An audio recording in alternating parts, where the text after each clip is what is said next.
Segundo Reis 2, do 1 até o 14, nós vamos ver o que Deus tem para nós nessa tarde gloriosa. Quem encontrou diz amém. Diz assim: sucedeu, pois, que havendo o Senhor de elevar a Elias no redemoinho ao céu, Elias partiu com ele de Gilgal.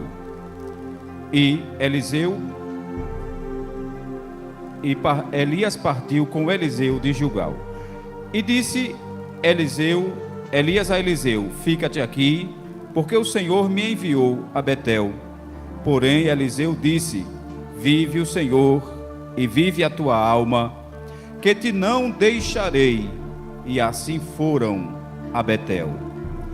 Então os filhos dos profetas que estavam em Betel saíram a Eliseu e lhe disseram: sabes que o Senhor hoje tomará o teu senhor por cima da tua cabeça? E ele disse: eu também sei, calai-vos. E Elias lhe disse: Eliseu, fica-te aqui, porque o Senhor me enviou a Jericó. Porém ele disse: vive o Senhor, e vive a tua alma, que te não deixarei. E assim vieram a Jericó. Então os filhos dos profetas que estavam em Jericó se chegaram a Eliseu e lhe disseram: sabes que o Senhor hoje tomará o teu senhor por cima da tua cabeça? E ele disse: eu também sei, calai-vos. E Elias disse: fica-te aqui, porque o Senhor me enviou ao Jordão. Mas ele disse: vive o Senhor, e vive a tua alma, que te não deixarei. E assim ambos foram juntos. E foram 50 homens dos filhos dos profetas, e de longe pararam defronte a eles. Ambos pararam junto ao Jordão. Então Elias tomou a sua capa e a dobrou, e feriu as águas, as quais se dividiram para as duas bandas, e passaram ambos em seco. Sucedeu, pois, que, havendo eles passado, Elias disse a Eliseu: pede-me o que queres que te faça, antes que eu seja tomado de ti. E disse Eliseu: peço-te que haja porção dobrada do teu espírito sobre mim. E disse: coisa dura pediste. Se me vires quando for tomado de ti, assim se te fará. Porém, se não, não se fará. E sucedeu que, indo eles andando e falando, eis que um carro de fogo, com cavalos de fogo, os separou um do outro, e Elias subiu ao céu num redemoinho. O que vendo Eliseu, clamou: meu pai, carros de Israel e seus cavaleiros. E nunca mais o viu, e tomando as suas vestes, as rasgou em duas partes. Também levantou a capa de Elias, que lhe tinha caído, e voltou-se e parou à borda do Jordão. Tomou a capa de Elias, que lhe caíra, e feriu as águas, e disse: onde está o Senhor, o Deus de Elias? Então feriu as águas, e se dividiram elas uma para outra banda, e Eliseu passou. Graças a Deus. Queridos irmãos, nesta tarde eu quero trazer uma palavra denominada a trajetória para o céu. A trajetória para o céu, ela não é fácil. Ela não é, em hipótese alguma, pode até para alguém dizer: eu acho bonito ser crente, eu acho bonito ter compromisso com Deus. Pode até ser bonito, mas não é fácil. E essa trajetória para o céu, ela é ilustrada nessa trajetória de Eliseu com Elias. E quando nós falamos de Eliseu, nós estamos falando de um grande homem de Deus. Nós estamos falando daquele que passou a ser o sucessor de Elias. E é interessante que esse texto fala a respeito de Eliseu já seguindo o profeta Elias. Mas para conhecer bem quem era Eliseu, nós precisamos voltar um pouquinho nos textos sagrados, principalmente em 1 Reis, capítulo 19, quando nos fala de Elias dentro da caverna, refugiado, com medo de morrer, porque Jezabel, a rainha má, a esposa do rei Acabe, havia dito que assim como Elias matou os profetas de Baal naquele desafio e os profetas de Aserá, assim também Elias haveria de morrer para pagar o que fez. E ele então foge e se esconde em uma caverna no Monte Horebe.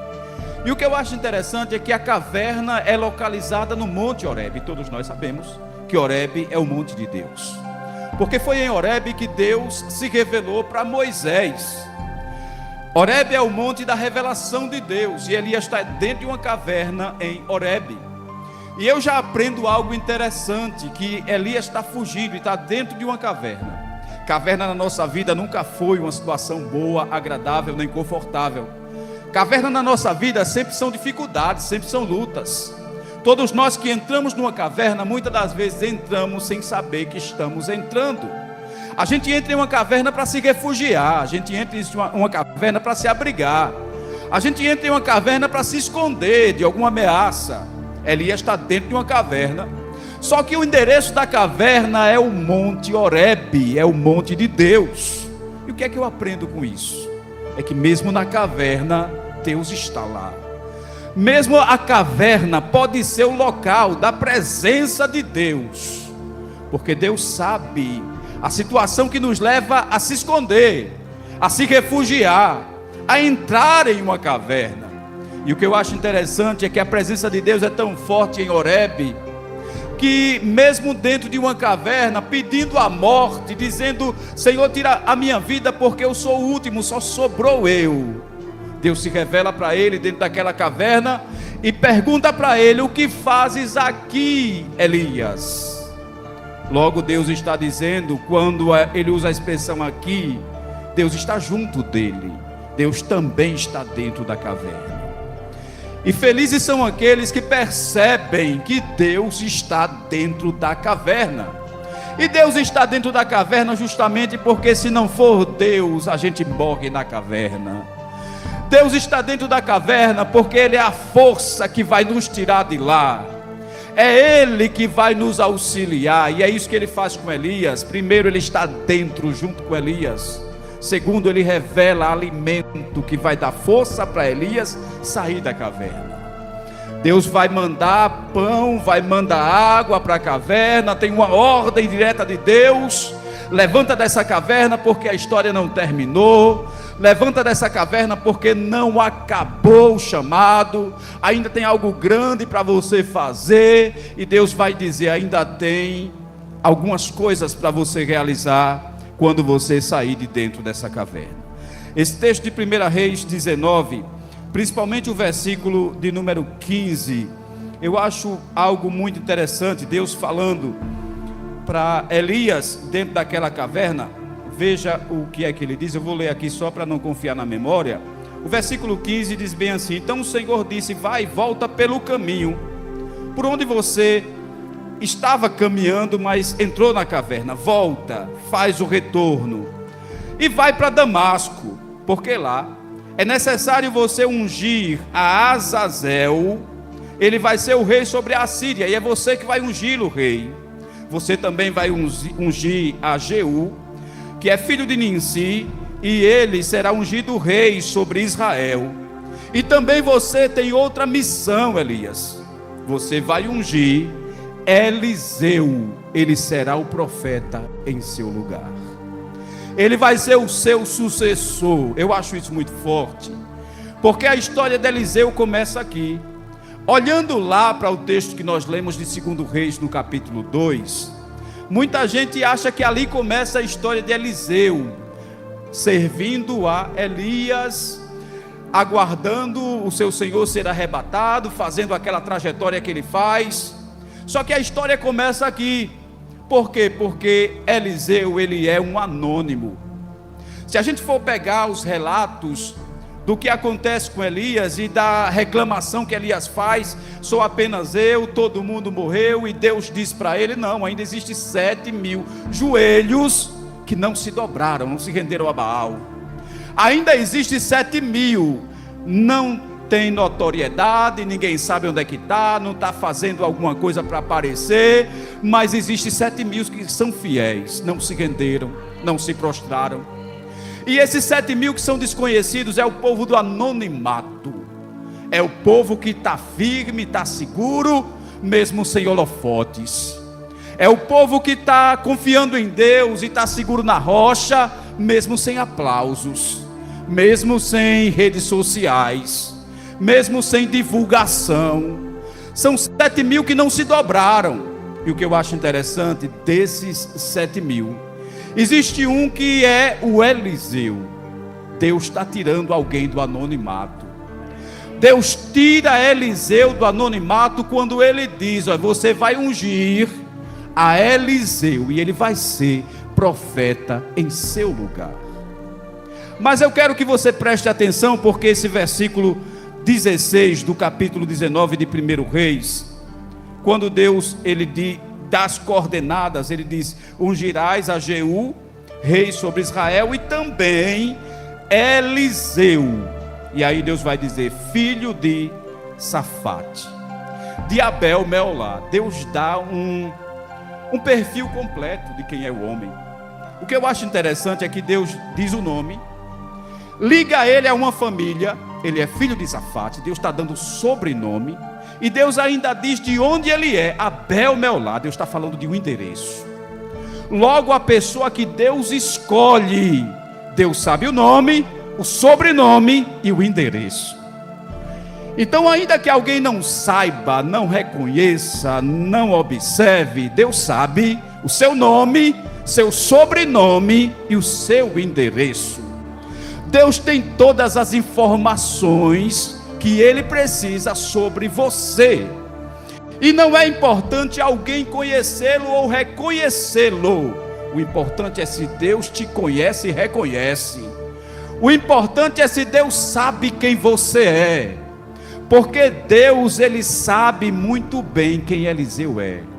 E a informação que Ele está dando sobre Eliseu é uma informação completa, de alguém que conhece completamente. Então, alguém que é chamado por Deus é alguém que está firme, seguro em Deus, ainda que desconhecido, ainda que anônimo, ainda que alguém que não tem fama, não tem notoriedade, mas que Deus sabe o nome, sabe o sobrenome, sabe o endereço, conhece perfeitamente ao ponto de indicar.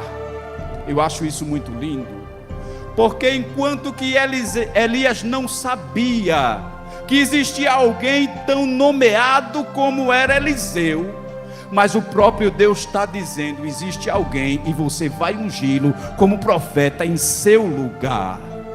O homem tem nome, tem sobrenome, tem endereço.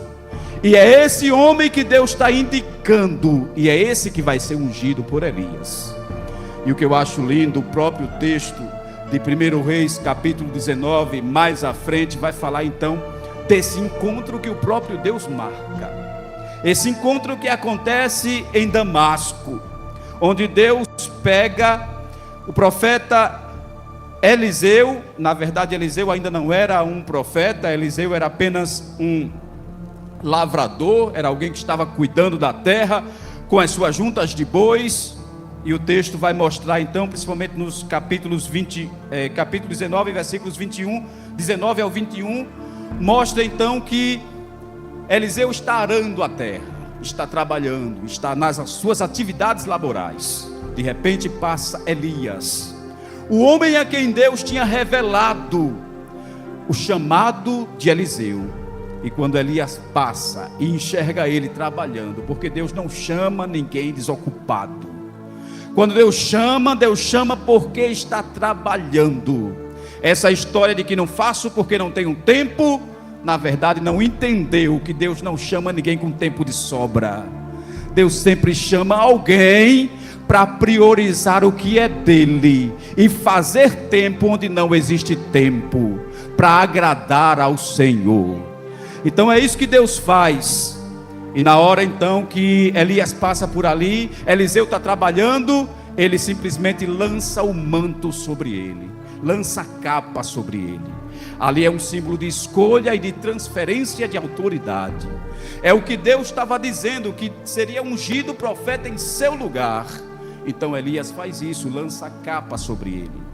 Eliseu entende aquilo que está acontecendo e ele simplesmente diz: Senhor, deixa-me ir beijar os meus pais e me despedir da minha família. Assim acontece, o profeta libera ele, Eliseu vai, se despede da sua família, volta e começa a seguir a Elias. Mas o que eu acho interessante é que ainda em Damasco, quando ele decide seguir a Elias, ele faz uma coisa muito interessante. O versículo 21 desse capítulo 19 de 1 Reis, nós voltamos um pouquinho no texto. Ele mostra que quando ele volta, que já se despediu da família, ele pega as suas juntas de bois, os 2 bois que ele estava arando a terra, pega o aparelho que servia ali para arar a terra, ele sacrifica os 2 bois, ele quebra o aparelho, faz uma fogueira, assa os bois, distribui com o povo, e ele começa a seguir a Elias, sem aquilo que ligava ele ao seu passado.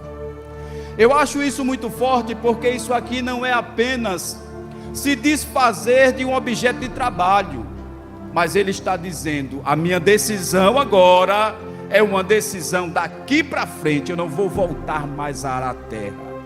Eu fui chamado agora para ser profeta, eu fui chamado agora para servir a Deus através do profeta Elias, e eu não quero nada que me liga com o que eu fazia antigamente. Eu não quero nada que me faça recordar de quem eu era. Eu não sou mais um lavrador de terra, eu agora sou assistente de profeta. Eu agora tenho uma nova direção, eu agora estou indo para onde o profeta vai. Eu estou servindo o Deus que o profeta serve. Então, se eu não vou voltar mais para trás, eu não preciso de nada que me puxa para trás. Isso fala de uma renúncia que todo aquele que entende o chamado de Deus tem que ter. Nós precisamos quebrar tudo aquilo que nos liga à velha vida, ao velho homem, à velha natureza. Eu não sei porquê, mas tem gente que tem dificuldade, quando se entrega para Deus, de renunciar e jogar fora tudo aquilo que era a identidade antiga. Tem crente que infelizmente serve a Deus, mas não joga fora a caneca de chope que bebia lá na cachaçada. Não joga fora o baralho que jogava, que está ligado à velha vida. Não joga fora, muitas das vezes, as amizades que levavam ele ou ela para a ruína. E às vezes quer caminhar para frente com o arado que puxa para trás, com coisa antiga que não pode, não faz parte da nova identidade, do novo endereço, da nova caminhada. É preciso jogar fora, é preciso quebrar e até queimar, se desfazer daquilo que não pertence mais. A sua nova vida, a sua nova identidade, aquilo que Deus agora está construindo como novo para a sua história. Então é isso que o Eliseu faz. Ele quebra, ele queima, ele entrega como doação para o povo as carnes dos bois. Ele destrói os aparelhos de arado e agora ele vai caminhar livre. Então nos ensina que o primeiro passo para chegar ao céu é jogar tudo aquilo que nos impede de caminhar. É jogar para trás tudo aquilo que nos liga com quem nós éramos. Nós não somos mais. O Senhor nos fez novos. Segundo aos Coríntios 5,17, se alguém está em Cristo, nova criatura é. As coisas velhas já passaram, tudo se fez novo. Para chegar longe com Deus, eu preciso jogar para longe o que me afasta dele. Eu preciso jogar para trás o que me impede de caminhar para frente. E é isso que o Eliseu faz. E quando ele faz isso, ele segue a Elias. E seguindo a Elias, vai dar então no texto que nós lemos. Eles estão chegando em Gilgal. E nessa região de Gilgal, Deus revela para o profeta Elias que iria levá-lo Elias vai ser arrebatado. Deus se revela para Elias. Elias chega para Eliseu e diz: olha, fique aqui, porque eu vou mais adiante. Eu preciso ir para Jericó. E aí, eu preciso ir para Betel. E aí o texto diz então que ali em Gilgal, Eliseu diz: não, eu não vou sair do seu pé, eu vou contigo até o fim. Ele persevera. O perfil de alguém que vai chegar no céu é alguém que persevera até o fim. Não desiste diante da primeira luta, não desiste diante da cara feia que aparece. Se alguém não entendeu, se não compreendeu, se alguém está se levantando, está criticando, eu vou até o fim. Ele também me chamou, ele também tem um projeto na minha vida, então eu vou seguir. É isso que o Eliseu nos ensina. Ele segue Elias. E Gilgal é interessante porque a palavra Gilgal, ela vem de Galau no hebraico, que significa rolar para longe. Rolar para longe. E é em Gilgal que o povo de Israel faz também a circuncisão, que é cortar a carne do prepúcio, marcando quem era de Deus e quem não era. Logo, o ensino que nós temos é que a bênção de Deus para a caminhada daquele que quer chegar no céu está justamente nisso: jogar para longe o que é opróbrio, o que é maldição, o que não serve, o que não nos identifica com Deus, tem que jogar para longe. Jogar para longe de nós, ainda que seja uma amizade, ainda que seja uma má companhia, ainda que seja alguma coisa, alguma prática do passado, tem que ser jogado para longe, tem que ser cortado de nós. É isso que nós aprendemos com Gilgal. Eles caminham e seguem para Betel. Betel é casa de Deus. Betel é lugar da revelação de Deus. Betel é o lugar que Deus aparece para Jacó lá em Gênesis 28 e lhe faz promessas. Em Betel, Jacó tem a revelação de uma escada que desce do céu para a terra, e anjos sobem e descem por essa escada. Betel é o lugar da revelação de Deus. Irmãos, a bênção de Deus para a nossa vida, ainda que pareça que não, ainda que os desigrejados lá fora digam que não tem nada a ver, a bênção de Deus em nossa vida passa por esse lugar chamado igreja, por essa reunião de comunhão. Aqui nos fortalecemos, aqui aprendemos, aqui recebemos de Deus, e aqui existe a ligação de uma escada que liga a terra ao céu. Os anjos de Deus descem por essa escada, as nossas orações sobem até Deus através desse lugar e dessa comunhão. Então é muito importante valorizar a oportunidade de estar em Betel. Eliseu sabia disso e por isso ele disse: eu vou também para Betel. Eu não vou ficar em Gilgal, eu vou até Betel. De Betel eles seguem, vão até Jericó. Elias outra vez diz: fique aqui porque eu vou adiante, Deus me chamou. Ele diz: não, eu não vou largar o pé, eu também vou para Jericó. Jericó é a terra da luta.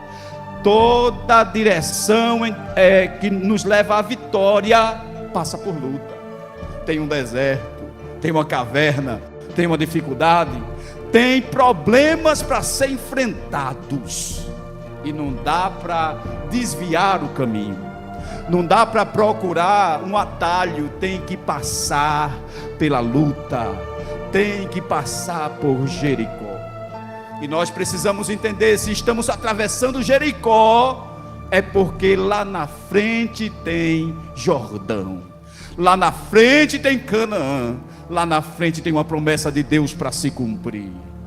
Então exalte a Deus pelas lutas que você passa, porque você está passando, mas do outro lado do mar tem um testemunho de vitória para você contar. Do outro lado do deserto tem uma terra prometida para você desfrutar. Então glorifique a Deus, faz parte da sua caminhada.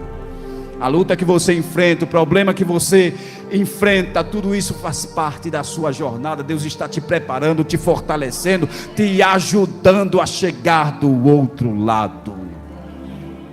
Jericó é esse lugar. Interessante que Jericó também é o lugar onde o povo celebrou a primeira Páscoa. Já estamos finalizando, caminhando para o final. A primeira Páscoa. E na história de Israel, a primeira Páscoa celebrada depois da saída do Egito, ela acontece justamente em Jericó. porque é a primeira terra conquistada dentro do território de Canaã. E por ser a primeira terra conquistada dentro do território de Canaã, eles estabelecem a Páscoa. E a Páscoa, no hebraico, ela vem de uma palavra que é o Pessar, que significa passar por cima. Observe só, ela é uma terra de luta, Jericó. É a terra em que o povo tem que conquistar, e conquista com luta, conquista com guerra, conquista com dificuldade. Mas lá eles estabelecem a Páscoa, que a Páscoa significa passar por cima.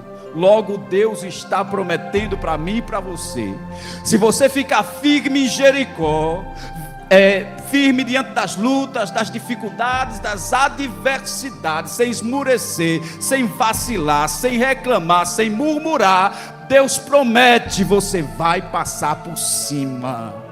Deus vai lhe dar passagem por cima. O mal não vai te alcançar, mal nenhum chegará à sua tenda. O Senhor promete que cairão 1000 ao seu lado, 10.000 à sua direita. Você não vai ser atingido, você vai passar por cima. Você acredita que Deus é o Deus que te faz passar por cima? Deus fez Israel passar, atravessar o mar. Deus fez Israel sair do Egito. Deus deu vitória a Israel. E na Páscoa eles celebram isso. Deus deu vitória, fazendo o anjo da morte passar por cima. Não alcançou a casa dos israelitas, porque Deus é esse Deus que nos faz passar por cima. Por fim eles chegam em Jordão. É em Jordão que Elias ele é transladado. No Jordão ele é arrebatado. E no Jordão nós aprendemos que a nossa vitória, ela está justamente em perseverar. Se Eliseu tivesse desistido na primeira cidade, ou em Damasco, onde ele foi chamado, ou em Gilgal, onde ele esteve ali com o profeta, ou em Betel, ou em Jericó, por onde passou, ele não teria chegado ao Jordão. Então nós só chegaremos ao céu, ao encontro com Deus, se nós perseverarmos diante das lutas, das adversidades. Mateus 24:13 diz: aquele que perseverar até o fim será salvo.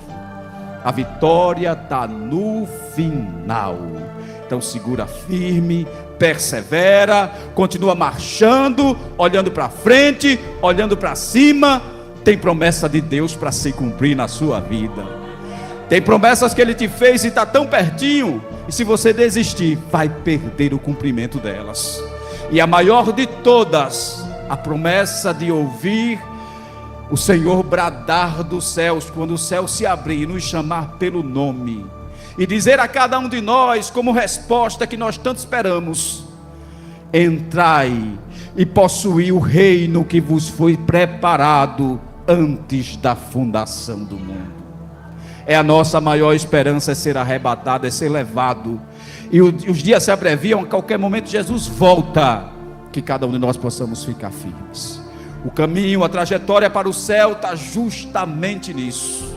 Continuar marchando, seguindo, prosseguindo. E Deus com certeza vai cumprir aquilo que tem nos prometido. Assim acontece, é em Jordão que Elias ele é transladado. E o Eliseu recebe a capa da porção dobrada, que era a promessa que o seu Senhor tinha feito para ele. Essa porção dobrada era um ministério abençoado. Elias tem 8 milagres registrados em 1 Reis. E o Eliseu tem 16 milagres registrados no 2º livro dos Reis. Deus fez o dobro, porque a porção foi dobrada. E é isso que Deus tem para fazer nas nossas vidas. O Deus de Elias, que foi o Deus de Eliseu, também é o nosso Deus. E Ele continua fiel nas suas promessas. Então segura firme, tem bênçãos de Deus sobre a vida daqueles que perseveram. Que Deus nos abençoe. Vamos ficar por aqui, vamos orar, agradecendo ao Senhor por tudo que nessa tarde nós temos recebido da parte de Deus. Vamos orar, agradecer a Deus. Que Deus abençoe muito pastor Eliseu, sua família, que aqui estiveram conosco, a diaconisa Sueli, a nossa irmã Elaine. Deus abençoe muito, Deus abençoe minha irmã Maria José e todos os santos que aqui estiveram. Querendo Deus, amanhã à noite nós temos culto da palavra. Quarta-feira nós temos aqui o nosso grande culto da campanha. Quem vai estar pregando na quarta-feira vai ser minha irmã Maria José, vai estar nos abençoando aí com a palavra de Deus, e todos os irmãos são convidados a estar conosco. Vamos orar, vamos agradecer e vamos para casa debaixo da bênção do Senhor. Oremos, Pai, em nome de Jesus. Nós queremos, amado Mestre, te agradecer por esta oportunidade tão maravilhosa de poder estar na tua casa, na tua presença. Obrigado, Senhor, por tudo que o Senhor preparou para essa tarde maravilhosa, a tua bênção sobre a nossa vida, tudo aquilo que ouvimos e que recebemos da tua parte. A nossa oração é: nos ajude, Senhor, nessa trajetória. Não nos deixe desistir diante dos obstáculos, das adversidades, das dificuldades. Nos ajude a entender que o Senhor nos conhece, por isso nos escolheu, e aqui estamos, Senhor, para prosseguir e ir até o fim.